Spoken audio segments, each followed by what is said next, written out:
welcome back to my basement. Here we are for part 2 of my series, So You're Stuck at Home and You Want to Exercise. This time I've gathered some household items just to show examples of what you can use as makeshift weights for strength training exercises at home. Anything from laundry detergent to dog food to cans of soup, you can get creative. Now, let's say that for some odd reason you have no household items that you can use as weights. Well, there still is a way to modify exercises so that they can be more difficult with simply body weight movements. You can make them more isometric or eccentric and form a stronger mind-muscle connection to the muscle that you are engaging in the movement. So for example, say you're doing a biceps curl, you use the biceps muscle, right? So you bring your arm up into the curl, you're obviously using the biceps in that movement, but at the end range of motion, you can squeeze the biceps even harder, hold that squeeze for like 5-6 seconds, and then you can even go super duper slow on the second half of the movement or the eccentric portion of the movement with an eccentric focus. Those two tricks can make things even more difficult. So yes, it is possible to do bodyweight exercises from home and modify them to make them more difficult. But most of us live in homes with, household objects, so we have tools to use, right? Now, I'm gonna just cherry pick a handful of movements that work in different planes of motion and use a variety of muscle groups. And there are more in-depth exercise instructional videos for each of these movements I'm about to demonstrate very briefly on my YouTube page. So that's the place to go for more in-depth instructional guidance. Here's the place to just kind of throw a handful of different exercises at you to get the gears turning, help you brainstorm some ideas for exercises, okay? So I'm gonna get my stuff out of the way. I'm going to talk you through the planes of motion here, and I'm going to show you the different exercises I'm talking about. Okay. Specifically, we can start with the horizontal push. Horizontal pushes, the push-up, is a very classic example of an exercise that works in this plane of motion, right? Modifications for the push-up start with the wall. We're working from beginner to more advanced modification. So start with a wall push-up. Here. The lower you work down the wall, the more difficult it becomes. You then can work onto the back of a chair. Work to the seat of a chair.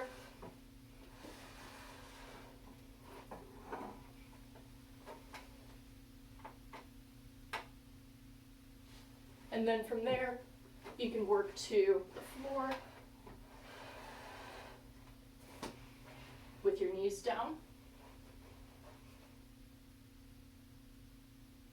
From there, work up to a full push-up, knees up. Make it even more difficult by popping your feet onto the back of a chair and working into an inverted push-up.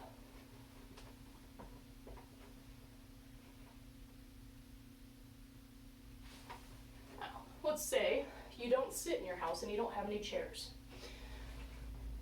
No worries, you can do a pike position inverted push-up.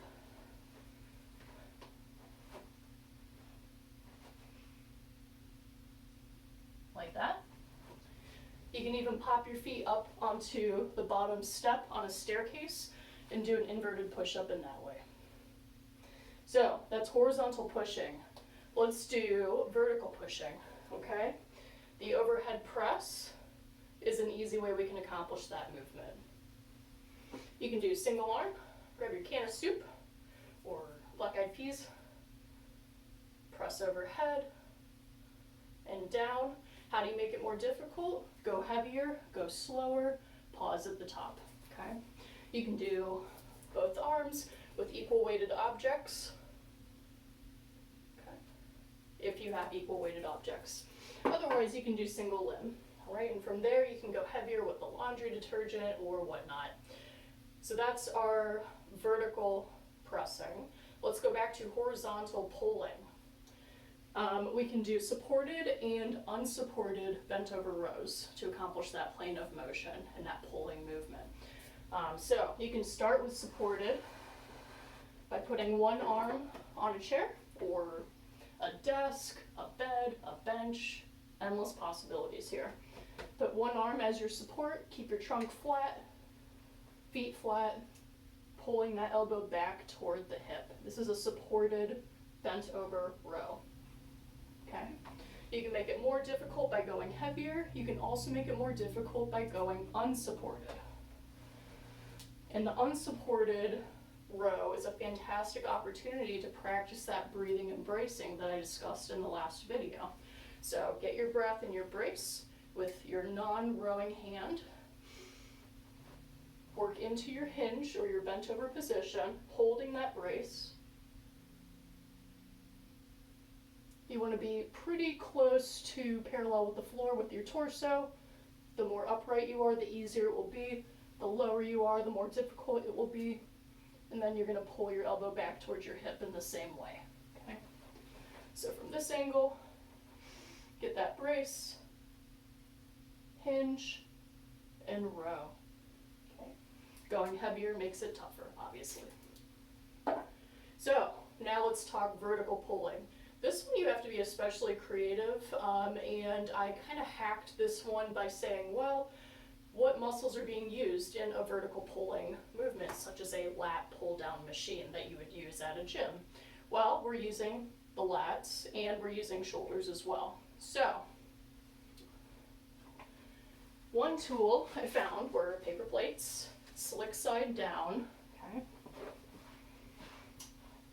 And we're going to do sort of an ab wheel or ab rollout movement with this. Now, obviously, you are going to use your abs a lot, and you want to use them to keep that trunk neutral. Don't let your hips flick back like we discussed. But you are also going to use your lat muscles in the extension and then pulling the arms back to the trunk. Okay? Start with very small range of motion here. This movement gets difficult quickly, and then you make it tougher by extending further out.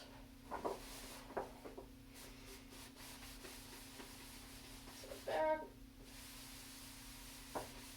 and pull it back to the body like that. Okay? In vertical pulling movements, we also use the deltoid, right? So we could do movements such as lateral deltoid raises. Make sure you keep your traps out of your ears and shoulders pulled down as you raise those arms out, okay? So we've accomplished horizontal pushing, horizontal pulling, vertical pushing, vertical pulling. Let's talk lower body focused movements, specifically with legs.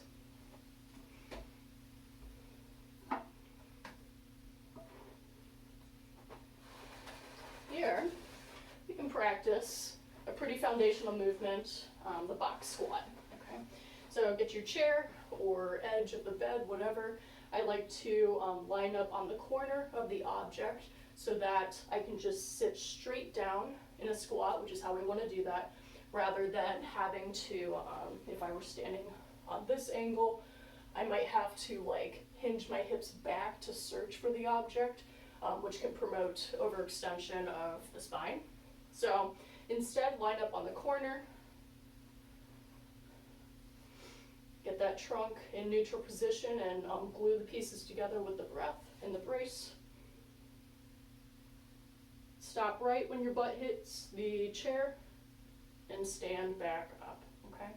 That's the most basic modification. From there, to make it more difficult, you can hold an object in your hand.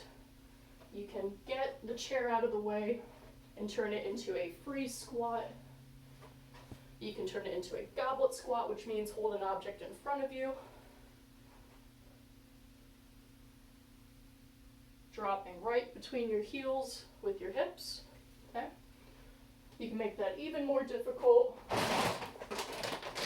by holding heavier objects. go from there. You can turn it into a squat overhead press to make it a more dynamic movement, accomplishing different planes of motion, different muscles. Just don't take out your light fixture when you do it.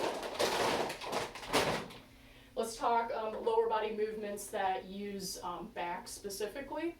We can try out the deadlift in a conventional way, and we can try out the Romanian deadlift. So the conventional deadlift, I like to think of as 50% legs, 50% back doing the movement. We're keeping our back flat, sitting down with the hips and bending the knees, and standing up. Basically, you're just picking an object off the floor. So, let's do this with a wider object. There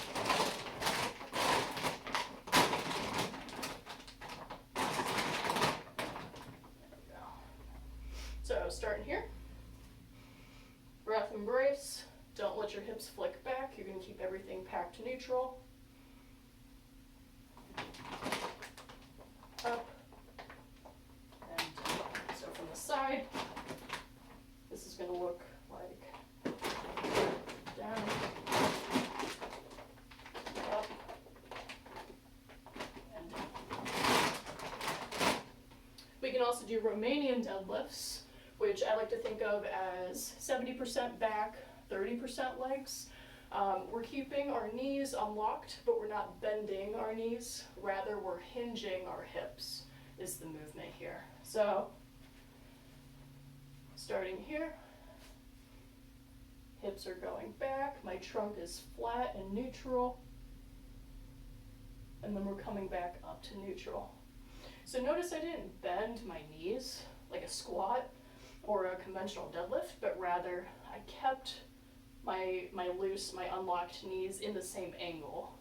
And instead, my hips pushed back, teetering my trunk forward. Okay. Starting there, practicing your breath embrace during that is the beginner modification. From there, you can hold an object, keep that object close to your body as you hinge down. So for example, don't let your arms float out. That's going to promote rounding of the upper spine. Keep the item close to your body. And standing back up to neutral. That's a lower body back focused movement. Finally, we can focus on the abdominal muscles. Let's talk sagittal plane first, aka flexion and extension of the trunk. The classic crunch, right?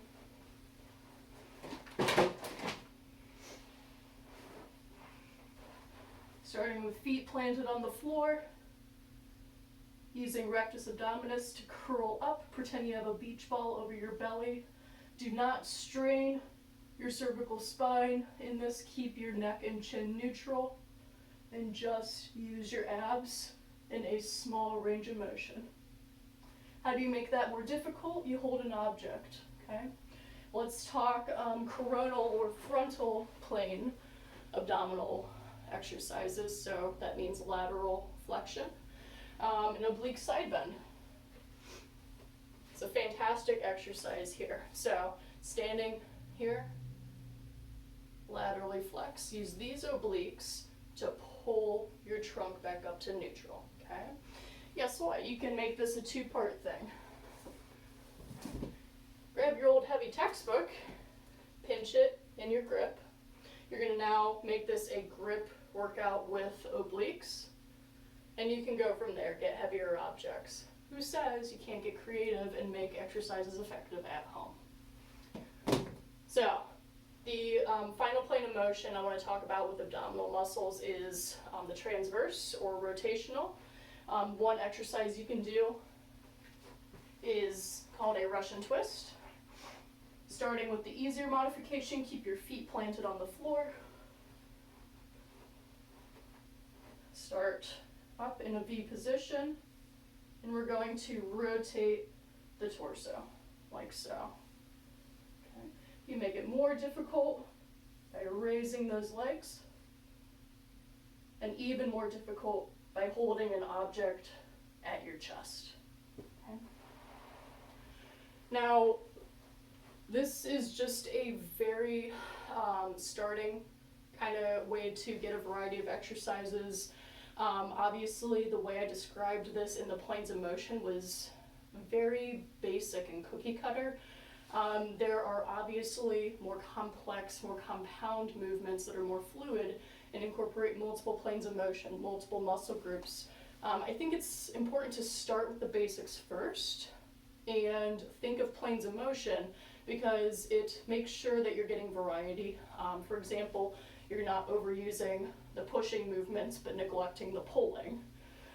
So start thinking about it in that fashion first. Get that balance, that holistic exercise programming, and then from there you can get into more complex movements that aren't quite so cookie cutter basic.